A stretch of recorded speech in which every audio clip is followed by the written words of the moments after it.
Alright guys, welcome to my channel. I'm doing a follow-up video on the video about the House bill to basically ban e-bikes from the rail trails and basically make them an automobile on the road unless they were not capable of doing 15 miles an hour, and then they would be considered a bike. So that pretty much eliminates every e-bike out there because most of them can do at least 15 miles an hour. So the bill did go in. It says that the bill was adopted, but I looked into it. What they did was they pushed it out to September, and they're going to rewrite it. The way it was written, I knew it wasn't going to fly. So apparently they asked the guy to rewrite the bill and to resubmit it, and they're going to readdress this in September. So that's what's going on with that. So it hasn't gone through, but while I'm here, I want to show you guys a couple of other things that came up. So like I said, I was doing some research on this thing. So I find this thing, it says, this is a bill here, or whatever they call it. It's RSA 259-6, okay? And this defines a bicycle that is being solely powered by a human, okay? So an e-bike, therefore, is considered a motor-driven cycle. So this is on a website of Bike Walking Alliance. So they're supposedly, going to help us here or whatever. But so they get this one bill that says, I keep saying bill, law, okay? It says New Hampshire Law RSA, whatever that is. So it's saying that if the bike is not solely powered by a human, it is now a motor vehicle, okay?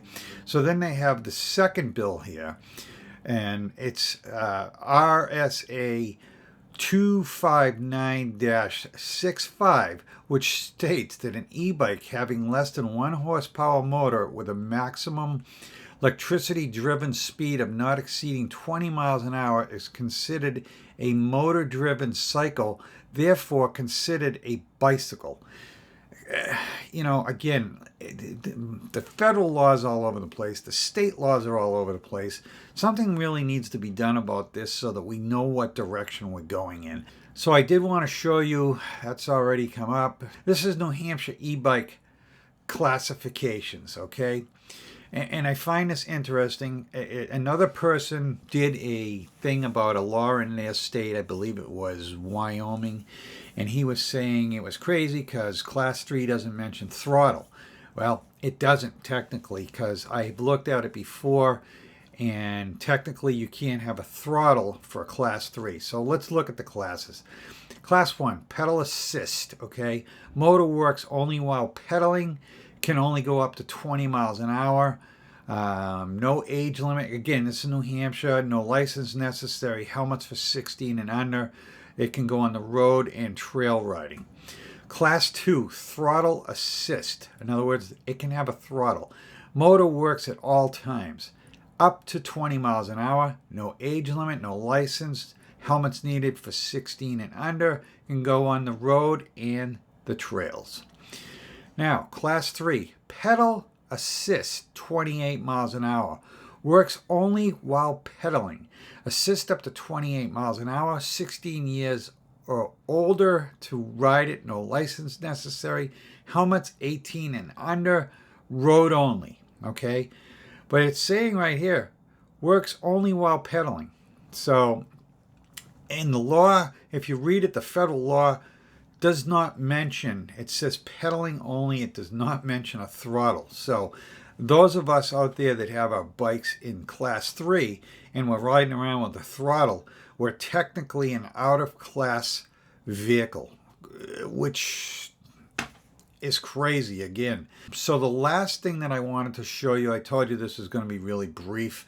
This is another bill that's in the New Hampshire, I believe it's the I'm trying to find the House bill number here. I can't find it. I'm not sure it's a House bill. It may be something else. But this bill is to prohibit the sale of lithium batteries and e-bikes and or scooters, okay, not certified nationally by our testing laboratory, UL certification. I told you it's coming, guys, in every state. Every time I bring up the UL, it doesn't seem like people want to hear about it. I get it, but it's coming, guys. It is coming. So this bill is on the docket this year. This saying it will take effect January 1st of 2025.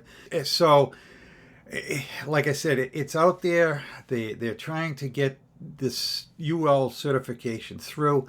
Some interesting things I found out about the UL certification. So I had done some research into it. I had been exchanging emails with UL. There was a woman there that was helping me understand it. She sent me a lot of information. She sent me some videos to watch, which I did. I found them very informative. I thought I knew all about this law.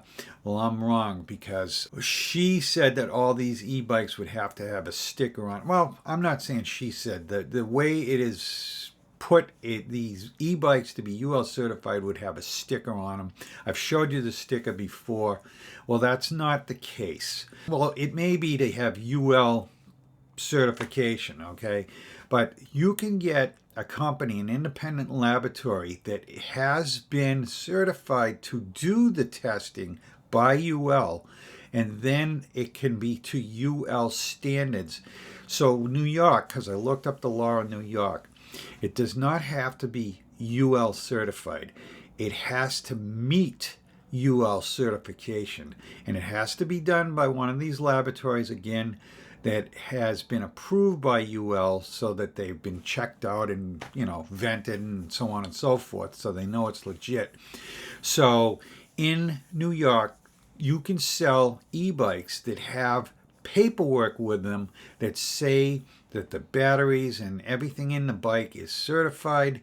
Not, again, here I go with the certification. It meets the certification, okay? And if they have that paperwork and that bike meets that UL law for the entire bike, then it can be sold in New York. So when these websites, because I keep reading on the websites, battery is to UL certification. They'll say the battery meets 2 UL certifications. And I keep saying, well, that doesn't say it's certified. It doesn't have to, so long as it's got the paperwork from the proper laboratory that can do it. So I take back what I said about the stickers. They will not have to have stickers, but they will have to have paperwork with them. And that's the way it is. And like I said, guys, by looking at this thing here, New Hampshire is trying to adopt this. I was told by a local bike shop that he said it was coming. He was purging all the bikes that he had and only getting bikes that meet the UL certification. So, all right, guys, that wraps this video up, and we'll see you on the next one. Hit that like, subscribe button if you haven't already. Thank you.